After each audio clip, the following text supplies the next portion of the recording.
اور اس حوالے سے میرا چیلنج ہے اس ویڈیو کی وساطت سے ڈاکٹر طاہر القادری سمیت تمام بڑے بڑے سو کالڈ لوگوں کو جو اپنے آپ کو بڑا دعوے دار سمجھتے ہیں اس حوالے سے کہ دنیا کی کسی حدیث کی کتاب میں کوئی ایک روایت بتا دیں، ہم صحیح اور ضعیف کی بات بھی نہیں ابھی کر رہے، مین سٹریم کی کتابوں میں سے کہ آپ صلی اللہ علیہ وسلم کا مبارک سایہ نہیں تھا.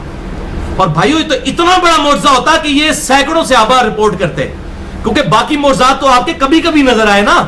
بخاری مسلم میں آتا ہے کہ جہاد کے موقع پر انگلیوں سے پانی کے چشمے جاری ہوئے، روزانہ تو نہیں ہوتے تھے، لیکن یہ سایہ والا معاملہ تو آپ صلی اللہ علیہ وسلم جب زہر پڑھنے آتے تھے، عصر پڑھنے آتے تھے تو صحابہ دیکھتے تھے آپ کو. یہ تو ہزاروں صحابہ سے یہ معجزہ رپورٹ ہونا چاہیے تھا، لیکن حیران کن بات ہے دنیا کی کسی حدیث کی کتاب میں موجود نہیں ہے.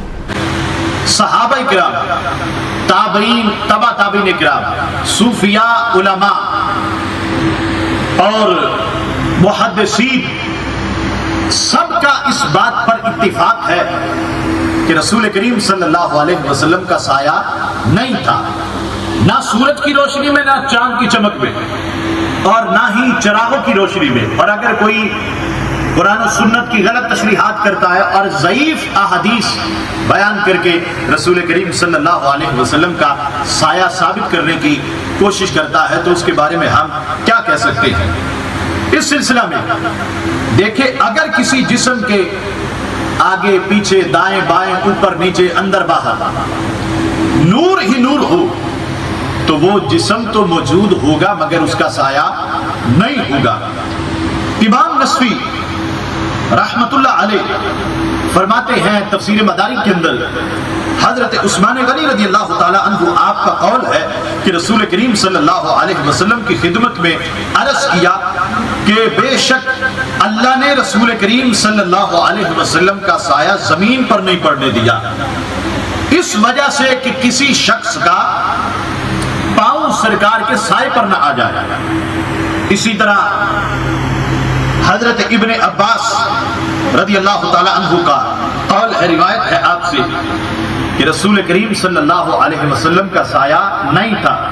آقا علیہ الصلوۃ والسلام کھڑے ہوتے پھر بھی آپ کا سایہ نہیں تھا، سورج کی دھوپ میں کھڑے ہوتے پھر بھی سایہ نہ ہوتا، چاند کی چاندنی کے سامنے کھڑے ہوتے پھر بھی سایہ نہ ہوتا، اور چراغوں کی ضیاء کے سامنے کھڑے ہوتے تو آپ کا سایہ پھر بھی نہ ہوتا، بلکہ سرکار کی نورانیت سورج کی، ستاروں کی اور چراغوں کی روشنی پر غالب آ جاتی ہے. اسی طرح حضرت ذکوان تابعی بزرگ ہے، فرماتے ہیں رسول کریم صلی اللہ علیہ وسلم کا سایہ نہیں تھا. امام سیوطی نے الخصائص الکبریٰ کے اندر بھی یہ لکھا کہ رسول کریم صلی اللہ علیہ وسلم کا سایہ نہیں تھا. قاضی ایاض نے الشفاء کے اندر لکھا کہ رسول کریم صلی اللہ علیہ وسلم کا سایہ نہ دھوپ میں نہ چاند کی روشنی میں ہوتا، اور سرکار کے جسم مقدس اور لباس انور پر بھی کبھی مکھی نہیں بیٹھی تھی. اسی طرح امام قسطلانی کا بھی قول ہے زرقانی کے اندر کہ رسول کریم صلی اللہ علیہ وسلم کا سایہ نہ دھوپ میں ہوتا نہ چاندنی میں. امام زرقانی نے بھی یہی لکھا کہ رسول کریم صلی اللہ علیہ وسلم کا سایہ نہ دھوپ میں تھا نہ چاند کی چاندنی میں. اس کی وجہ کیا تھی کہ ہمارے آقا صلی اللہ علیہ وسلم کو اللہ نے نور اعلیٰ نور بنا کر دنیا میں بھیجا.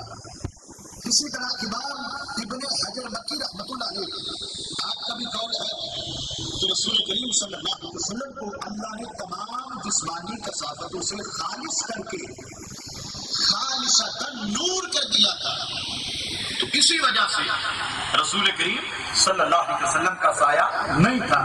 شیخ عبدالحق محدث دہلوی رحمۃ اللہ علیہ آپ نے بھی مدارج النبوہ کے اندر لکھا کہ رسول کریم صلی اللہ علیہ وسلم کا سایہ نہیں تھا، نہ دھوپ میں نہ چاند کی روشنی میں. اسی طرح قاضی ثناء اللہ پانی پتی نے بھی یہی لکھا کہ رسول کریم صلی اللہ علیہ وسلم کا سایہ نہیں تھا.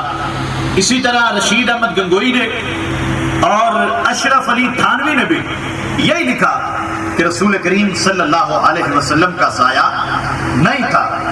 تو ان ساری عبارتوں سے اور احادیث طیبہ سے یہ ثابت ہوتا ہے کہ صحابہ کرام، تابعین، تبع تابعین کرام، ائمہ کرام، محدثین کرام، علماء کرام، صوفیاء سب کا مذہب اور عقیدہ یہی تھا کہ رسول کریم صلی اللہ علیہ وسلم کے جسم اطہر کا سایہ نہیں تھا.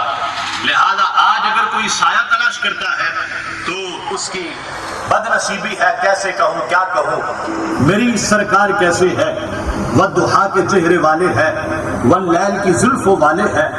بڑا پیارا منظر ہے سرکار کے گرد صحابہ کا، یوں لگتا ہے سرکار چاند ہے، صحابہ تارے ہے.